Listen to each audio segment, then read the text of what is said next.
Don't worry, you'll see, it'll be fine.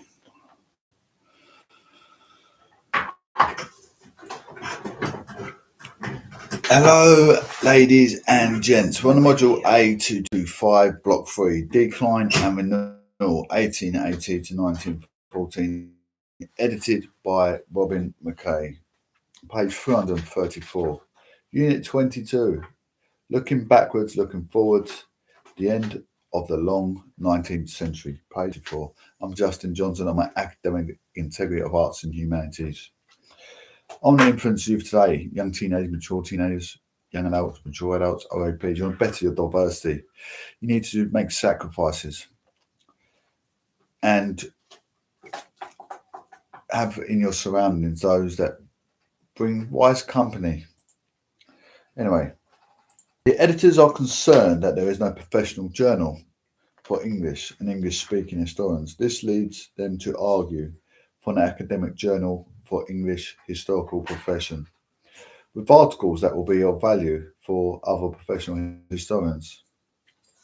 The editors think that history should mostly focus on states, politics, and the acts of nations. But they are also open to the study of individuals who are historically significant, so they have a definite view on a type of history that should be studied. And this reflects what was seen as important at the time. The editors believe that history should set forth facts and call for study in a scientific spirit.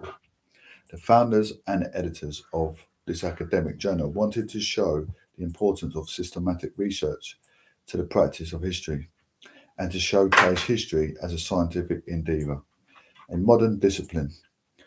You might have noted parallels here to the view of Berry. This approach caused despair in the journal's publisher, who pressured the editors to make the journal more popular to improve its low sales. The journal still exists today and publishes a variety of academic articles on British, European and world history. From Norman coinage to Christian missionaries in 19th century Japan. You can contrast the journal's approach to studying and practicing history with later exercises in this unit that look at a school history textbook and at history books written for the general public.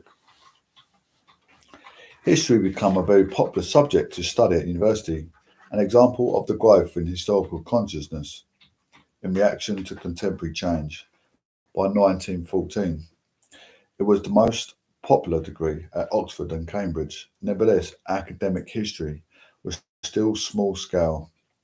The two universities had only a few hundred students of history each year, and there were no more than 100 teachers of history in all British universities in 1900. More historians made their money from writing history books than from teaching in a university. In fact, one of the most important examples of a growing sense of the past in this period was the popularity of history books written for the general reader. The idea of popular history books written specifically for a wide audience, was a product of the later 19th century. As primary education became compulsory in this period, number of people who could read and more people read history books. Many children read textbooks in school. These were not perhaps popular with school children, but they certainly written for a wide audience. Over 800 history titles were published in the UK in 1910, and they were popular among the reading public. Most of these books were written by men, but in England there was no less than 66 female historians who wrote 782 books between them during the 19th and early 20th centuries. Melbourne, 1993. Female historians such as Agnes Strickland, 1796-1874, and the suffragist Millicent Fawcett frequently explored areas such as social and cultural history that were barely studied in universities, and used other genres such as biology to write history. 1911. Located at the unit, this is an extract from the best-selling book written by a historian. Fletcher 1857 1933 in collaboration with the famous 36. Can you summarise some of the changes the authors write about? Pace of change in British society.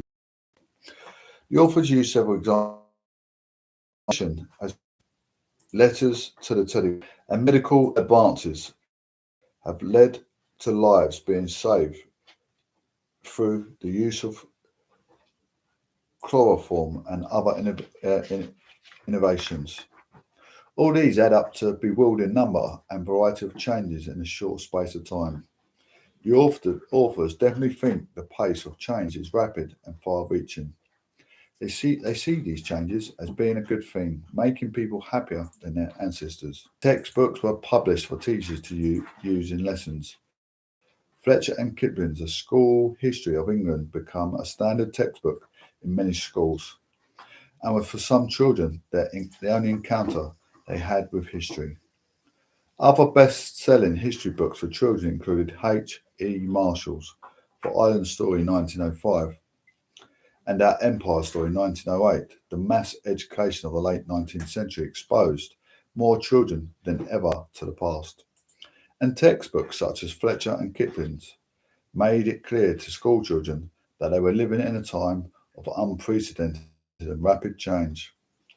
Historian Peter Mandler argues that history books were popular in the late 19th century because, in a time of bewildering change, these books helped anchor people in the past and gave them a sense of continuity. Popular history books appealed to people because they had a clear narrative structure, strong and often familiar characters, and space for illustrators to come up with imaginative pictures. Mandler 2002.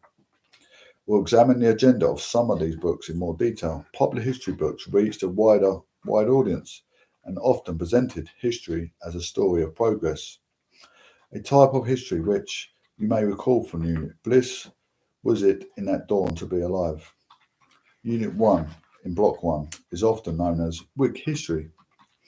The examples I've just covered demonstrate how the later 19th century saw a growing historical consciousness, but these examples are only one part of a wider fascination and engagement with the past that wasn't shut behind the walls of universities or between the covers of history books. When we look at this growing engagement with the past, beyond the discipline of history, we can see how this interacted with the period's concerns around change. Historical conscious in other areas.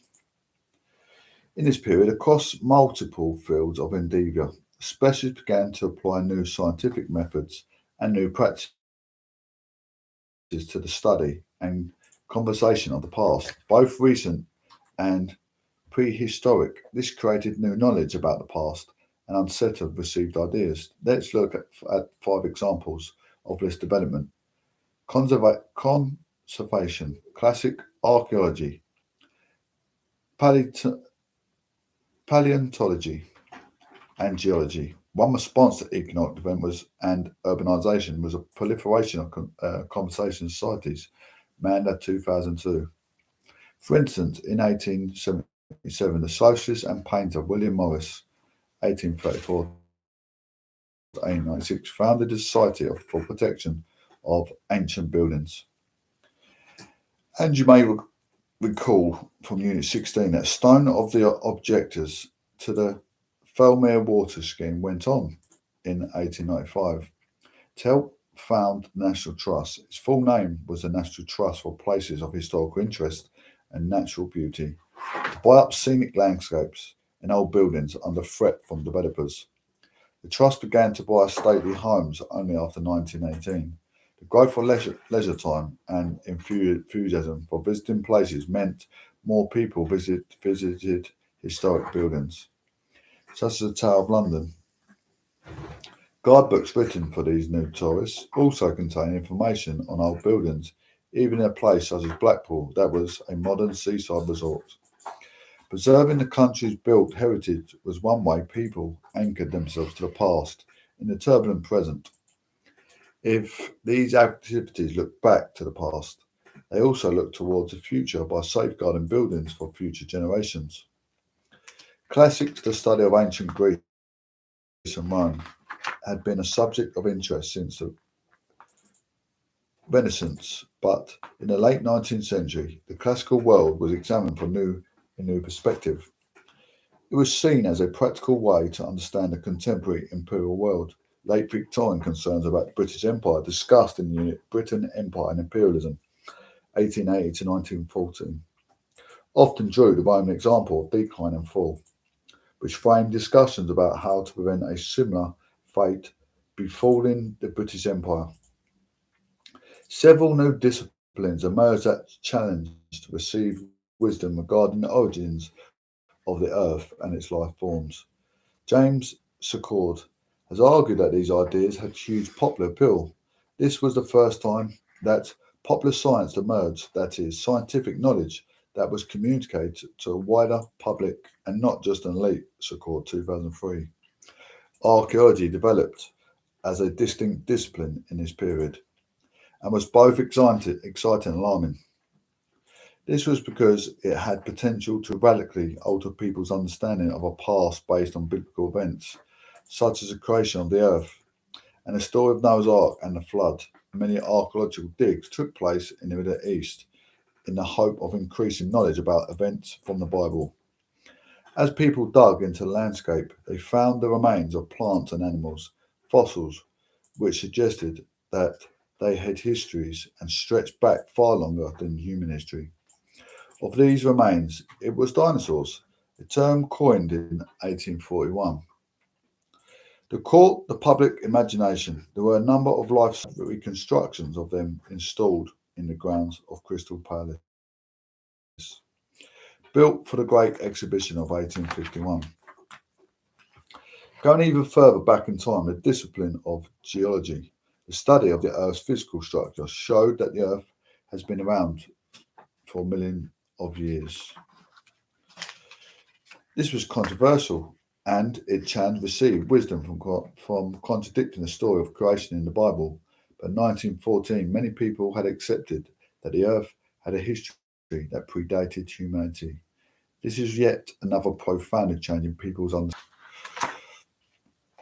This was found in Bowler in 1989. All these new ways to examine the past tell us a lot about the way late Victorians and Edwardians throughout about their place in history. Two different views of history often coexisted in the minds of contemporaries. On the one hand, the Enlightenment of the 18th century had passed on a strongly optimistic view of history, interpreted in terms of linear progress, meaning ongoing involvement from one stage to the next.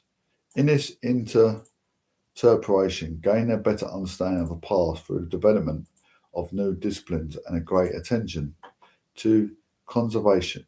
Conservation helped to decipher the rules of progress, and they identify the next steps that would lead to a better future. But another pessimistic view of history also existed, which interpreted history as a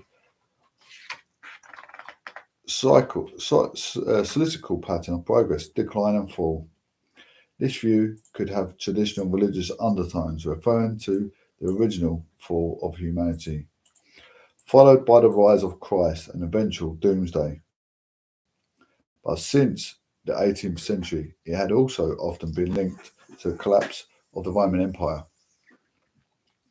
In the late 19th century, this more pessimistic view also came to be linked to Darwinian ideas of survival of the fittest that were discussed in Unit 18.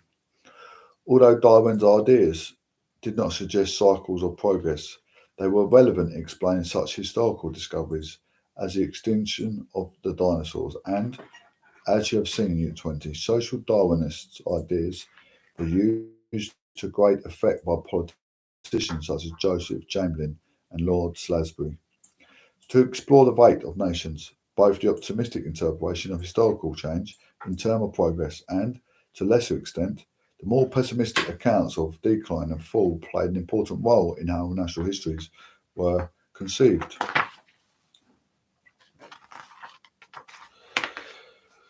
Page 342. The past and national identity. The section explores the links between the new emphasis on engagement with history and the development of national identity and nationalism. You'll recall from Unit 6 how historians have discussed the development of national identities in the early 19th century in terms of imagined communities, the growing sense of identity with communities that were larger than local and known, and were imagined in terms of nations. Unit 6 explored this in terms of print, and therefore of language, but also in terms of conflict. It discussed the work of Linda Coley and her argument that the sense of Protestant British identity encompassing England, Wales, and Scotland developed out of the conflict with Catholic and later revolutionary France. In a similar way, a sense of Irish identity developed out of the tensions with Britain. We can start by exploring how an understanding of the past was used to foster these feelings of national identity in the second half of the 19th century. We'll begin by looking at the crafting of national histories and then go on to explore how cultural festivals, centenary celebration, and historical pagans fostered engagement with the past in wider society, helping to fashion national identity in the process, national histories and nationalisms. Historian Paul Lawrence has argued that national histories in this period gave people a sense of stability during a time of rapid social change. Lawrence 2013. Some told the history of the nation through a detailed account of people and places. The Dictionary of National Biography was first published in 1885, while the Victoria County History Series was started in 1899. To commemorate Queen Victoria's reign, other books were written about the history of the nation and helped mould group identities in the present by providing a credible sense of continuity with the past. Such books often had clear features, foundational moments, national heroes, and golden ages. It can be argued that national identities always tend to be built on connections to the past. As a key part of a nation is a sense of its history, but from the later 19th century onwards, national history became increasingly influential in shaping national identities because growing literacy meant they reached more people. Berger and Conard 2015, Lawrence 2013. These developments were far from confined to Britain and Ireland. In other countries in Europe, too, history books written from a national perspective were produced in this period. Historians in the newly unified states of Germany and Italy sought to create a national history for their new nations. In France, Republican historians delineated a new national narrative that reinterpreted that ancient regime and the French Revolution as part of a story of progress, leading the creation to the Third Republic in 1870 to 71. National histories of England. In order to examine how national history shaped national identity in more detail, let's look at a few histories of England. Thomas Macaulay, History of England, 1848, located in the unit. This is an extract from a work by Macaulay, 1880 to 1859, that became a bestseller and continued to be widely read throughout the 19th century. What are the main areas of progress in history of England according to Macaulay? Does Macaulay omit anything from the discussion that might make a history of progress straightforward? Macaulay points out a continuous increase in national wealth that has been underway for 100 years. In Macaulay's view, the fact that England has not experienced wars or revolutions has allowed the peace conditions for progress to happen. He cites the development of the countryside in productive farmland and the rapid urbanisation of the country as shown by the growth in manufacturing towns. But he leaves out setbacks. He does not mention the English Civil War in the 17th century, nor the various riots and disturbances that happened throughout the 19th century, nor many social problems that emerged as a result of industrialisation and urbanisation.